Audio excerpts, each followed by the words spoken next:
ఒక మనిషి ప్రాణంతో ఉండగానే రాతి విగ్రహంలోకి నడిచి వెళ్ళిపోగలదా? అందరూ చూస్తుండగానే కర్పూర హారతిలా ఆ దైవంలో కరిగిపోగలదా? ఇది కేవలం ఒక కథ కాదు, యుగాలకు ఒక్కసారి మాత్రమే సంభవించే అద్భుతం. ఆమె మనిషి కాదు, కాని మనిషిలా పుట్టింది. ఆమె దేవుడిని పూజించలేదు, దేవుణ్ణే ప్రేమించింది. చివరకు ఆ ప్రేమ ఏ తీరానికి చేరింది? ఈ కథ వింటున్నంతసేపు మీ హృదయం బరువెక్కుతుంది. ఎందుకంటే ఇది భక్తికి పిచ్చికి మధ్య ఉన్న సన్నని గీత. ఒక తండ్రి భయం, ఒక కూతురి తెగింపు. లోకం ఏమనుకున్నా పర్వాలేదు, ఆ శ్రీమన్నారాయణుడే నా భర్త అని భీష్మించుకు కూర్చున్న ఒక అమ్మాయి మొండితనం.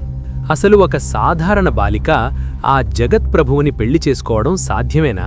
ఆ కోరిక ఆమెను ఎక్కడికి తీసుకువెళ్ళింది? దక్షిణదేశం, శ్రీవిల్లిపుత్తూరు, విష్ణుచిత్తుడి తులసివనం. అది ఒక సామాన్యమైన రోజు కాదు. ఆ మహాభక్తుడు తులసి మొక్కల కోసం మట్టిని తవ్వుతుండగా భూమి పొరల నుండి ఒక పసిపాప దొరికింది. ఏ తల్లి గర్భానా జన్మించలేదామె, సాక్షాత్తు ఆ భూదేవి వరప్రసాదం. ఆ పాపను చేతుల్లోకి తీసుకున్నప్పుడు ఆ తండ్రికి తెలియదు, తాను పెంచబోయేది కూతురిని కాదు, ఒక చరిత్రను అని. గోదా అని పేరు పెట్టారు, అల్లారు ముద్దుగా పెంచారు. కాని ఆమె పెరుగుతున్న కొద్దీ విష్ణుచిత్తుడికి ఆశ్చర్యం కలిగేది. తోటి పిల్లలతో ఆడుకోవలసిన వయసులో ఆమె కళ్ళు గుడివైపే ఉండేవి. కృష్ణ కథలు వింటుంటే ఆమె మైమర్చిపోయేది. ఆమె చూపులో ఏదో తెలియని వెర్రి, మాటల్లో ఏదో తెలియని ఆర్తి. ఆమె ఈ లోకంలో ఉన్న మనసు మాత్రం ఎక్కడో ఆ వైకుంఠంలో విహరిస్తున్నట్టుండేది. ప్రతిరోజూ తండ్రి పూలమాలలు కట్టేవాడు, వటపత్రసాయికి అలంకరించడానికి సిద్ధం చేసేవాడు. కాని ఇక్కడే ఎవ్వరూ ఊహించని సాహసం చేసేది గోదా. తండ్రి చూడకుండా ఆ పూలదండను తనే మెడలో వేసుకునేది.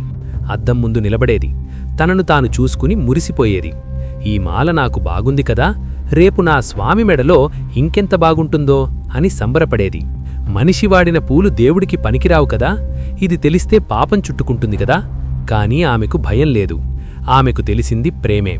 ఒకరోజు జరగకూడనిది జరిగింది. గోదా ఆ మాలను వేసుకుని అద్దంలో చూసుకుంటుండగా తండ్రి చూసేశాడు. విష్ణుచిత్తుడి గుండె ఆగిపోయినంత పనయింది. ఎంత అపచారం! ఇన్నాళ్ళు స్వామికి ఎంగిలి పూలు సమర్పించానా? ఆ రోజు గుడికి పూలు వెళ్లలేదు. గోదాను మందలించాడు. ఆమె కళ్లలో నీళ్లు తిరిగాయి. తప్పు చేశానన్న బాధ కంటే స్వామికి మాల వెళ్లలేదన్న ఆవేదన ఆమెను కాల్చేసింది. కాని ఆ రాత్రి ఆశ్చర్యం జరిగింది. ఆ శ్రీరంగనాథుడే విష్ణుచిత్తుడి కలలోకి వచ్చాడు. విష్ణుచిత్తా, ఈరోజు నాకు పూలు ఎందుకు తేలేదు అని అడిగాడు. స్వామీ, అవి అపవిత్రమయ్యాయి, నా కూతురు ధరించింది అని వణికిపోతూ చెప్పాడు ఆ తండ్రి. అప్పుడు స్వామి నవ్వారు. నాకు ఆ మాలలే కావాలి. గోదా కొప్పు సువాసన తగిలిన ఆ పూలే నాకిష్టం. ఆమె ప్రేమస్పర్శ తగిలిన తర్వాతే ఆ మాలలకు పవిత్రత వచ్చింది అన్నారు. ఆ మాట వినగానే ఆ తండ్రికర్థమైంది, తన కూతురు సామాన్య మానవి కాదు, ఆమె చూడికొడుత్త నాచ్చియార్, అంటే ధరించి ఇచ్చిన తల్లి. ఆ రోజునుంచి ఆమె భక్తికి అడ్డులేదు. కాని వయస్సు పెరిగే కొద్దీ సమస్య పెరిగింది. ఇంటికి పెళ్లి సంబంధాలు వస్తున్నాయి. కాని గోదామాటేంటి? మానవ మాతృలను నేను పెళ్లాడను. ఎంత కఠినమైన నిర్ణయం! నా శరీరం, నా మనస్సు, నా ప్రాణం అన్నీ ఆ శ్రీరంగనాథుడికే సొంతం అంది. చుట్టూ ఉన్నవాళ్లు నవ్వారు, పిచ్చిది అనుకున్నారు. రాతి విగ్రహాన్ని పెళ్లి చేసుకోవడం ఎక్కడైనా ఉందా? కాని ఆమె సంకల్పం ముందు లోకం తలవంచక తప్పలేదు.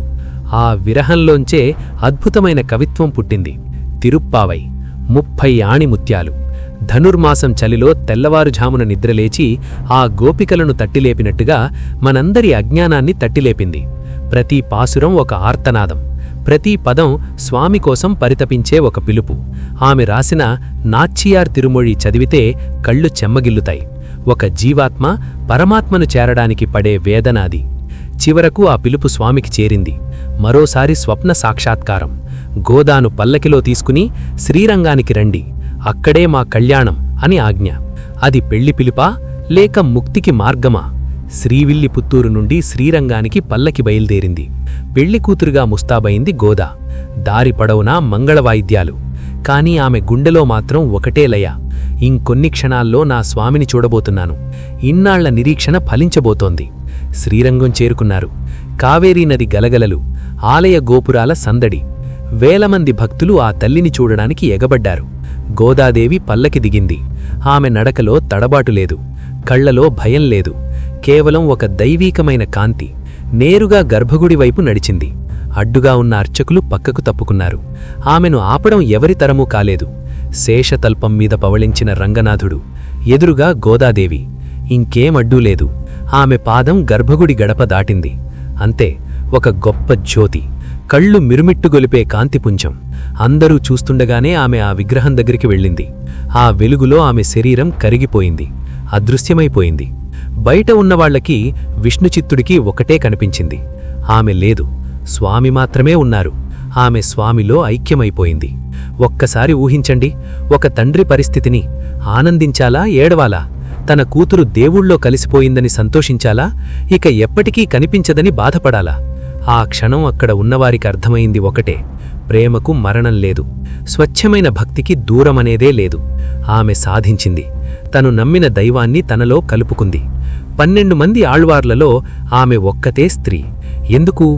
ఎందుకంటే దేవుడిని చేరడానికి కావలసింది పౌరుషం కాదు, స్త్రీత్వంతో కూడిన ప్రేమ అని చాటి చెప్పింది. గోపికల భక్తిని కలియుగంలో మళ్లీ పరిచయం చేసింది. ఈ రోజుకి శ్రీవిల్లిపుత్తూరులో గాని శ్రీరంగంలో గాని ఆషాఢమాసంలో జరిగే ఆ కళ్యాణోత్సవం చూస్తే ఆమె అక్కడే ఉందనిపిస్తుంది. ధనుర్మాసంలో ఆ చిన్న పిల్లలు తిరుప్పావై పాడుతుంటే గోదాదేవి గొంతు వినిపిస్తుంది.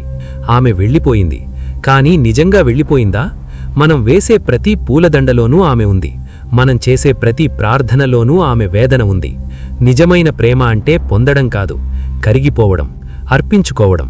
మరి మీరెప్పుడైనా దేవుడిని భయంతో కాకుండా ఇంతటి ప్రేమతో చూశారా? ఒక్కసారి మీ హృదయాన్ని అడగండి. ఆ గోదాదేవి ప్రేమను ఒక్క క్షణం మీ మనసులోకి ఆహ్వానించండి. ఆ అనుభూతి మాటలకు అందదు. శుభం. నమస్కారం. భక్తి మార్గంలో నడిచే మీ అందరికీ ధర్మశాస్త్రం ఛానల్ తరపున హృదయపూర్వక స్వాగతం. జీవితమంటే కేవలం ఉరుకులు పరుగులు కాదు, ఆ పరమాత్మను తెలుసుకోవడం, మనశ్శాంతిని పొందడం.